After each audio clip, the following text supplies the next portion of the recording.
नमस्कार मित्रों, अतुल आश्रम में आपका स्वागत है। आदि शंकराचार्य ने बहुत बड़ी सेवा की है पूरे विश्व की। अपने प्रकरण ग्रंथों के माध्यम से अनेक स्तोत्र रचे हैं, अनेक प्रार्थनाएं, अनेक अष्टकम षटकम उन्होंने रचे हैं और आचार्य की भूमिका निभाई है। आचार्य का मतलब भी है कि जो हर स्तर पर जाकर के शिक्षण दे सके। तो बात अगर आएगी तो 1000 श्लोक की सहस्त्री लिख देंगे। अगर वैसी बात आई तो 5 श्लोक भी रच करके पूरा का पूरा वेदांत बता देंगे 5 श्लोक में। साधना पंचकम ऐसा ही है उनका, और उपदेश सहस्त्री है, एक जगह 1000 श्लोक है। तो ये आचार्य की क्वालिटी होती है कि आचार्य चाहे जिस स्तर पर पहुंच सकते हैं, वर्कशीट बड़ा बना दें, वर्कशीट छोटा बना दें, और शंकराचार्य तो इसमें सिद्धस्त हैं। आधे श्लोक में भी कह सकते हैं किसी बात को। उन्होंने एक जगह कहा, अश्लोकार्धेन परीक्षा में यदुक्तं ग्रंथ कोटि भी ब्रह्म सत्यम जगत मिथ्या जीव ब्रह्मैव नापर। कि यदि ऐसे तो करोड़ों ग्रंथ में बातें कही गई, लेकिन मैं आधे श्लोक में ये कह सकता, अश्लोकार्धेन परीक्षा में आधे श्लोक में कह सकता हूँ कि ब्रह्म सत्य है, जगत मिथ्या है। ऐसे अपने सिद्धांत का उन्होंने प्रतिपादन किया एक छोटे से आधे श्लोक में। वही शंकराचार्य भज गोविंदम लिखते हैं।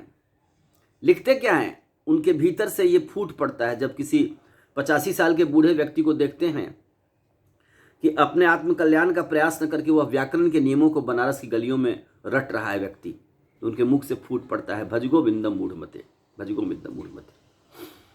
ये बड़ा ही विख्यात है और MS सुब्बालक्ष्मी जी ने गाया है, सभी लोगों ने गाया है, हम लोग भी गाते हैं, जानते हैं। इसमें एक पंक्ति आती है जो मुझे बहुत प्रभावित करती है, क्योंकि मैं जो आसपास फैला हुआ समाज देख रहा हूँ उसमें हर तरह के लोग हैं। 55 साल के लोग जिनका बचपन आ गया है, फिर दोबारा बचपन आ गया है 55 में, ऐसे लोग हैं। 60 के हैं, 65 के हैं।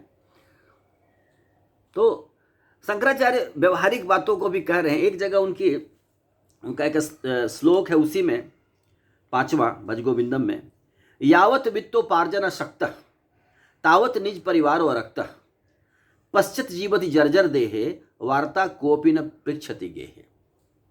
ये हम अपने आसपास देख रहे हैं। कहते शंकराचार्य की जब तक तुम्हारे अंदर धन कमाने और बचाने की शक्ति बची हुई है, फ्लैट और प्लॉट खरीदने की शक्ति बची हुई है, EMI पे करने की शक्ति बची हुई है, बाल बच्चों को करोड़ों की संपत्ति आप बार बार दे रहे हैं, ठीक है, तो उस समय तक तो आप में लोगों का अभिरुचि होती है, आप में लोगों की रुचि होती है। हाँ, तावत निज परिवार हो रखता, तब तक आपका परिवार आप में आरक्त होता है। बूढ़े ब्रिगेडियर साहब की बधू उनको सवेरे ही कॉफ़ी बना करके देती है, बहुत होशियार है। सवेरे उठती है, कहती है कि उनको दे देती हूँ फिर सो जाती हूँ, लेकिन इससे ब्रिगेडियर साहब खुश रहते हैं, ऐसा देखा है मैंने। तो लोगों को खुश, अगर उनको कुछ आगमन हो रहा है, कुछ उम्मीद है। लेकिन शंकराचार्य के ज़माने में भी ये बात थी, लगता है ये प्राचीन काल से ही है। शिकारी जब इंसान थे, जब शिकार करके लाने की उनमें क्षमता थी, उनको राजा कहा जाता था। आदिवासियों में अभी भी जो शिकार करके लाता है उस व्यक्ति को उस दिन बहुत सम्मान मिलता है। एक हिरन ले आया, सारा समाज सम्मान दे रहा है उसका। तो कुछ आगमन हो रहा है तो रेस्पेक्ट है। तो यावत निज परिवार यावत वित्तोपार्जन शक्ता, वित्त के उपार्जन की और संचय की जब क्षमता है, तो परिवार का, लोगों का, आसपास के लोगों का लोगों की आप में अभिरुचि है। मित्र ही मित्र बन रहे हैं। हर आदमी आपका रिलेटिव है। किसी के आप मित्र हैं, किसी के मामा हैं, किसी के चाचा हैं, किसी के कुछ हैं, क्योंकि आपके पास अर्थ है। यह अर्थ आगमन की संभावना छिपी हुई है। आप समझते हो कि मैं नेगेटिव बात कर रहा हूं, लेकिन ये शंकराचार्य कर रहा हूं, ये प्रैक्टिकल बातें हैं। पश्चात जीवति जर्जर देहे, जब शरीर जर्जर हो जाता है तो एक कमरे में व्यक्ति को डाल दिया गया, वहां कोई आता नहीं, कोई बातचीत नहीं करता। ये यथार्थ है। अपने गांव में गया, देखा एक भाभी जी हैं, एक अंधेरे कमरे में हैं।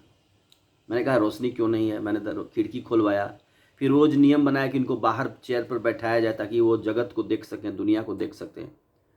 बैल गाय, हाँ, गवत दिया जा रहा है, कुछ किया जा रहा है, लोग आना जाए तो कम से कम एक जीवन में, चाहे अगर एक कमरे में आप बंद हैं तो जीवन में उत्साह कम होता है। इसी तरह से अरविंद नेत्रालय है दक्षिण में, जो आई का ऑपरेशन, तो कहता है कि जैसी आंखों से दिखाई देने लगती, लोगों में जीने की आकांक्षा आती है, प्रोडक्टिविटी बढ़ जाती है। अरविंद नेत्रालय का ये कहना है। तो इंटरेक्शन हो वगैरह हो, लेकिन ये यथार्थ बात रखी गई है कि जब सक्रिय भाग नहीं लेते हैं अर्थव्यवस्था में तो वैसे में लोगों का इंटरेस्ट उस व्यक्ति से कम हो जाता है।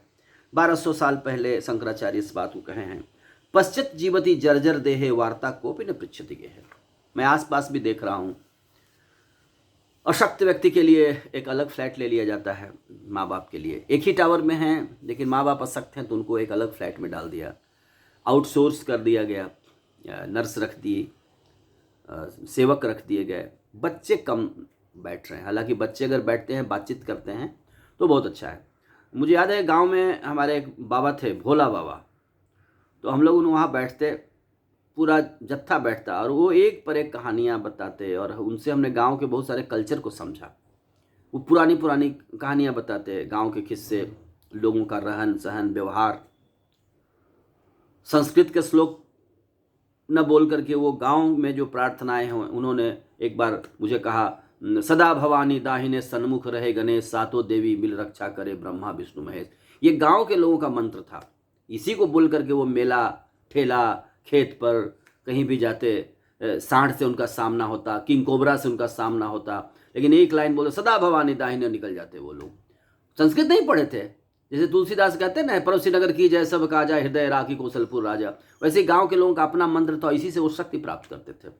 तो जब उनके पास, तो जो अनुभवी लोग हैं उनके पास जब आप बैठते हैं तो उनके पास अनुभव का पुंज है, वो ज्ञान का खजाना जिसको शास्त्र कहते हैं वो आपको प्राप्त होता है और उससे आप वंचित हो जा रहे हैं।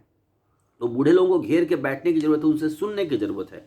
कथा कहानी, उनके तीर्थ के अनुभव, उनके जीवन के अनुभव बड़े अनमोल हैं, ये मिल नहीं सकता, ये किसी सीरियल और टेलीविजन में नहीं मिल सकता। तो जब उनको रोज घेर करके आप बैठते हैं, ऑफिस से आकर के सबसे पहले आप उनसे मिलने जाते हैं, पोते वहीं आसपास, पोते पोतियाँ नाती नतनी वहीं आसपास में पढ़ लिख रहे हैं, तो उन्हें आनंद आता है। घर में कौन आया, खाना कैसे बन रहा है, क्या हो रहा है, उनको अपडेट किया जाए रोज के रोज, तो जीवन में उत्साह बना रहता है। और अनुभव तो है ही उनके पास। शरीर जर्जर हुआ है, झुर्रियाँ शरीर पर पड़ी हैं, भीतर नहीं, भीतर सतेज आत्मा है। तो इस तरह की बात है, लेकिन यथार्थ है तो शंकराचार्य ने अनुभव किया और 1200 साल पहले लिखा, वो हम आज भी देख रहे हैं।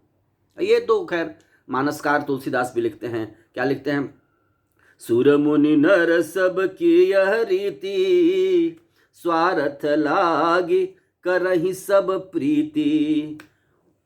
लेकिन वही मानसकार कहते हैं, हेतु रहित जग जुग उपकारी, तुम तुम्हार सेवक असुरारी। कि दो लोग बिना हेतु के प्रेम करते, एक तो भगवान स्वयं और एक उनके संत, उनके भक्त। तो आइए हम मिलजुल करके एक अच्छे भारत का निर्माण करें, जहां हर उम्र के लोग एक दूसरे से सहयोग करें, एक दूसरे में हम अभिरुचि दिखाएं, बैठें, बातचीत करें। इससे एक सशक्त भारत का निर्माण होगा। और हमारी तो संस्कृति ऐसी रही है कि जहाँ आंगन में खाट लगा हुआ है, दादी बैठी हुई हैं, बच्चे खेल रहे हैं आसपास, यह है। तो मैंने शंकराचार्य का इस श्लोक को आपके साथ शेयर किया, मुझे बहुत आनंद आया। ये भज गोविंदम में है, बहुत पॉपुलर है। भज गोविंदम, भज गोविंदम, भज गोविंदम, गोविंदम भज मूढ़मते, मूढ़ जही धनागम तृष्णा, कुरुसद बुद्धि मनसि वितृष्णा, यल्लभे से निज कर्मोपातम वित्तम तेन विनोदय चित्तम, भज गोविंदम, भज गोविंदम, गोविंदम भज मूढ़मते। इस तरह की बात। सुर मंदिर तर मूल निवासम, सया भूमि तल अजिनम वासम। अब मैं इसे पूरा गा दूंगा तो ठीक, अभी आपका समय ज़्यादा इसमें जाएगा। तो इस तरह से अनुभव आता है। और शंकराचार्य हों या तुलसीदास जी हों, वो ऐसे अनुभव की बातें लिखते हैं जो समाज में उन्होंने देखा, जिसका अवलोकन किया, और वो आज भी दिखता है, जिससे हम लाभ उठाएं और उनके अनुभव का हम लाभ उठाएं और एक अच्छे व्यक्ति बने, अच्छे समाज का निर्माण कर सकें। धन्यवाद। जय श्री राम, जय भारत, जय जगत।